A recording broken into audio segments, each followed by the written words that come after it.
এক সবজি গ্রামে থাকতো আলু, পটল, উচ্ছে, টমেটো, ঢেঁড়স, পেঁয়াজ আর বেগুন। আরো সবাই। একদিন পেঁয়াজ খেলতে গেল মাঠে। সেই মাঠেই বসে গল্প করছিল আলু, পটল আর বেগুন। পেঁয়াজকে দেখে আলুর মনটা ভরে গেল। কি মিষ্টি দেখতে! আলু বলল, ওকে আমি খুব পছন্দ করি। পটল মজা করে বলল, তোর তো দেখি একেবারে গোল গোল প্রেম। বেগুন হেসে বলল, এবার বুঝি আলুর বিয়ে হবে।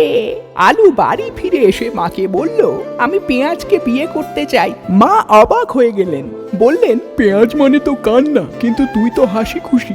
আলু হেসে বলল, তাই তো মজা। জীবনে একটু কান্না একটু হাসি থাকলে রান্না ও জীবনটাও হবে একেবারে দারুণ। অবশেষে হলো বিয়ে। পেঁয়াজ আর আলু আর রান্নাঘর জুড়ে বাজলো খুশির ঘন্টা। আর সেখানে টমেটো, পটল, বেগুন, মূলো, ঢেঁড়স, উচ্ছে, ফুলকপি আর সবাই আলু ও পেঁয়াজের বিয়েতে মেতে উঠল। বন্ধুরা, আলু আর পেঁয়াজের জন্য এখনো লাইক করোনি?